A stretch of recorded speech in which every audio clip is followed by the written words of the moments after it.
Isagi unsaga chanadaba sunscreen sizinabana fahanbagi mahuta paisa tingbada natana atopa anaba poglakpa yai haina doctor na cheksilwa thamlakli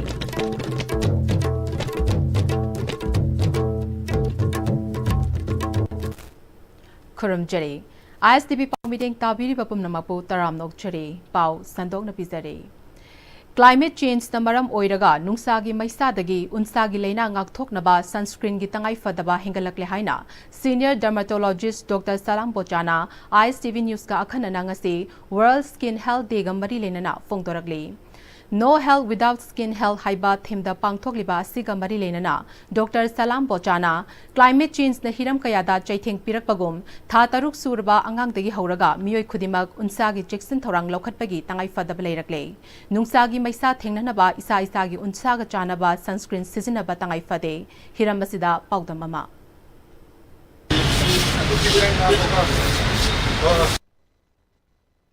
Cosmetic dukaan ama the sang matamda sunscreen makhan kya gi lei hai tare SPF 50 30 sin bari dry skin da tainaba oily skin da tainaba adu ki matik lei gre aduga hai ba sunscreen sing asi aiga karamba makhan gi sunscreen da sana gani ha gi matang di oi dukaan pabiri bi sin ngau sing da aiga tanarga aigi sana ba ai apam makhan ba adu natna wikana atopa kan ta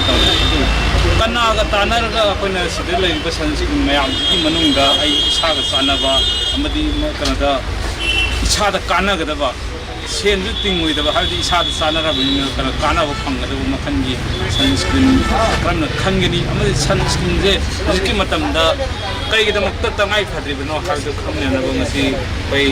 senior dermatologist Dr. Salam Bochana na wai sadage doctor na kari hariyam sunscreen kai drakal lai hadu ma climate change na toba adi ainga sagi homak pasina puraiba pose unsa da su dum sapu so boma dum pirine unsa gi health si da su atopa tai maram mayam ma ngangari dina ko atopa tai anaba mayam ma hingala pagi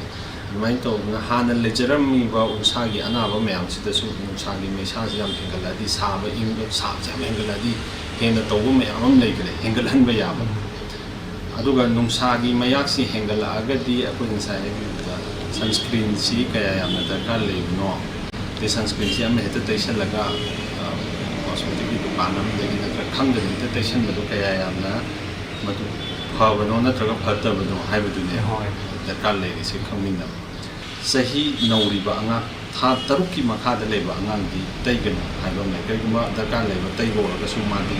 akhang hei khajana ha mi khudima no paw sun no piyo sun han no sun angang no sun ma mana no sadal leibadugi matung ina mai ma gi unsa thon ba unsa gi condition leiba sing gi matung ina sunscreen ke am taiba karam taiba si khenar ka du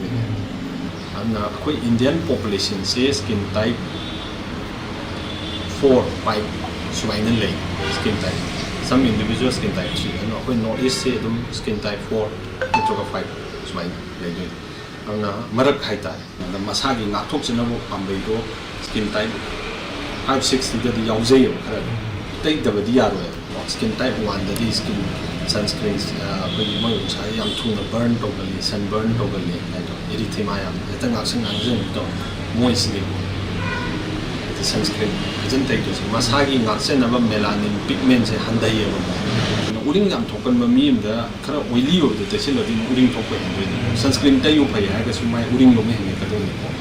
chawra form yen ba SPF 30 gi mata ko ba broad spectrum ko ba adagi koi magi water resistant way highly certified general to ba cosmetically yen ba acceptable o tai ba no ai ba por o ba maman yam hong ba na tar maman yam tang ba kaisu da thotokte yam tang ga su loi phane ha ba te chana da ma cha thu mo ne ga ji to mo ko to yor ma ga di hai ba individual du di ya ro to wai di aphaba pai hai di tanara ga unsa gi doctor da phajana tanara ga ai gi unsa si da chana da si kram na si khal ga to bna di kwai di phai ko pot khuding ma ni ko sina ko na unsa gi section throng lo khali ni ha na sa ba hen kalak le climate sense da le nu sa de yam thu e ha na sunscreen amai ka te sal na pe chen ju ting ba ma tu kana ju phang na mar kan da sunscreen khan matamda kanaga tanagani amadi karama makhangi sunscreen tay kan khoi isada chanagani amdi maduna karai phaw ngathokong ngani ha khangna paidan sen ting ringida sen thadad ringida han khangau asi tangai khati haina su Dr. Prasad Makatan do na to law na problem ba kamang sa jaw mitay Am-Istv case Eco Network Manipur amadi Ecop Ningthau Village Level Federation BLF kapuna khutsamnaraga ingelei Paper and Print Private Limited ki matenga loinana numit nini gi oiba chekhau sabagi training program ama Hairok Part 2 Laishram Laikai daleba Primary School da hogdokre training program hogdokpaga mari lenana Eco Network Manipur ki President Sinthangamba Laishramna BLF Singapullaga chekhau sabagi training chathariba ase Manipur Pollution Control Board Directorate of Environment and Climate Change amadi Mahud Department Pulaga Plastic Pollution Hanta Hanaba Amadi Lunan ba lamdam ama ohenaba makal makha kayagi thabak thoram kaya paikhalakliba asigi mateng pangba oina Hairoki leiriba BLF Singa Eco Network Manipur ga Pulaga paikhatpani training asina BLF Singi Semitlon dasu mateng pangba natana lubanan ba lamdam ama ohenba amadi environment kanba dasu mateng pangnapani plastic ka hena sizinabadagi pollution thoraktuna problem thorakpani masigi mahuta environment ta akaiba piroidaba phi amadi chegi khawna chingba sing asina environment kanbada mateng oigani haiki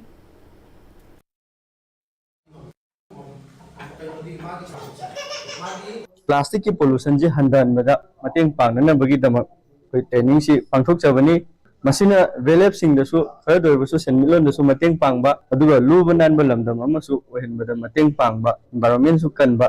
luna loinana plastic pollution handan bada su masina mateng pangba phigi khaw chegi khaw gumba koi sinara kanda masina environment kanbada mateng oimina halaga koi khudimangna koi yoba habit ama plastic khaw sinabagi hainabi ma laigri base jitap na tamna koi plastic na taba atopa khaw na mo silakanda koi khudimaki yoba lubanan balamda mo ohenba haiba plastic na taba atopa khaw mana environment sokloi duba duguma khaw na mo silaga koi masi yoba environment kanbada mateng pangina na koi puna wanaminasi Training aduda ingelei Paper and Print Private Limited ki founder amadi MD Ronald Ilangbamna chekhau semba sabagi matangda training yauriba singda ningthina takpi tambiki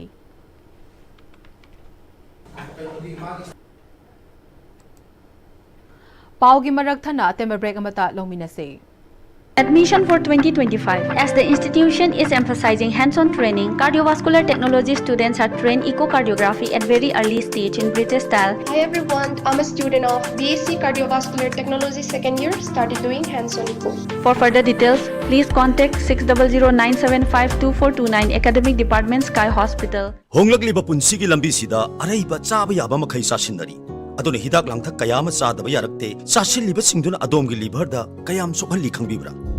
Liver nabu soklaba chaning thakningba phawdaba puk nungaitaba khonghamba nungairaktaba amadi kuchu kumen senghallakti. Khuding maksibu ngakthokke hairabadi Jolip 100% natural syrup amadi capsule. Jolip 100% natural syrup and capsule. Akzang panatamge hairabadi iramda masimaktada leiba khwaidagi pharaba hospital singi manungda ama oiriba Babina Hospital leijari. Mafam asida thajaba yaraba amadi sel yamna changdana specialty kun henbada ana layeng khudong chaba pizari. Pediatrics, cardiology, cosmetic surgery amadi specialty makal makha kayada aikhoigi specialist singna marik chumna thawai hakchang yauna layeng jari. Aduna state wangmada amuk karigi chatlugani aikhoigi Manipur da su hogikti awangba thaki healthcare fanglabada. Matam mangan biraganu sel hena tingan biraganu aikhoigi specialist singdagi malemgi apaba thaki layeng patapta yumpham oiba service lobiyu. Babina Hospital, where hope meets compassion. Akupa marol gidamak Babina Hospital,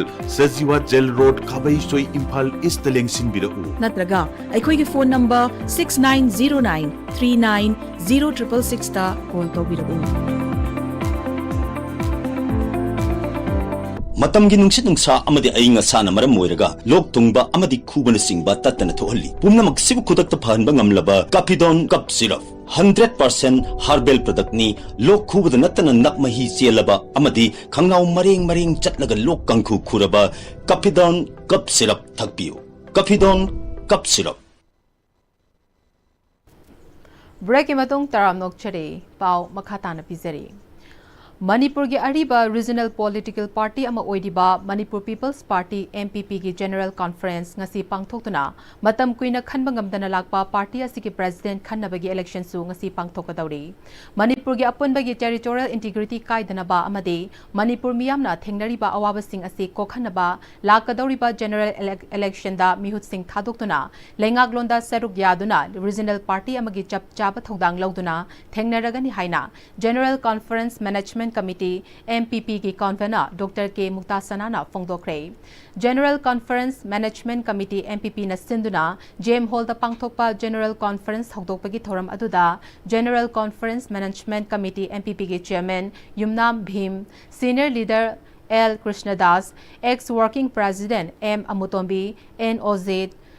Ex-Vice President K. Krishna Chandra Amadi, Atai members Singsu Sarukyaki. General Conference Amadi Presidential Election Pangthokpaga Marilenana, General Conference Management Committee MPP ki convener, Dr. K. Muktasanana, MPP ki manungda Leiramba Court ki casing loina loshilaba matungda, matam kuina hangduna lakpa Party President Khanduna, Ipai Pusingna Thambiramba Manipur ki lengaklonda, Achauba Thokdang Lauramba, Regional Party asi Miam ki Thabak Tongnabagi Damak Ngasigi General Conference asi pangthokpaga loinana party president election asi pangthokna basin bane party president election asida mire manganda lamba taungnari makoi sing adudi ingudam Nabakumar, Dr. S. Ibomcha, Sarat Kumar Maimom, S. Brozen amadi Moirangthem Bisona haiki.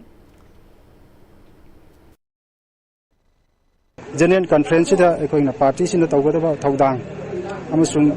lakador election da ekoi party ki pandam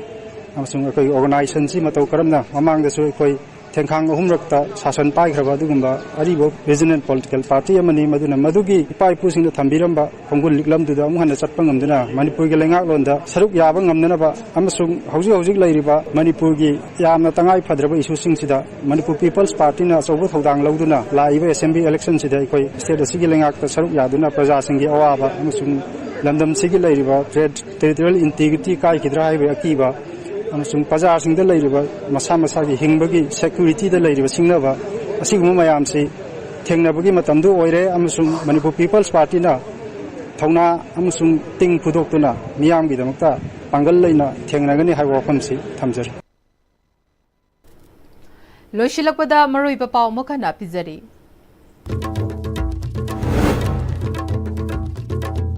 Taba sunscreen sizinabana fahanbagi mahuta paisa tingbada natana atopa anaba poglakpa yai haina doctor na teksinwa thamlake.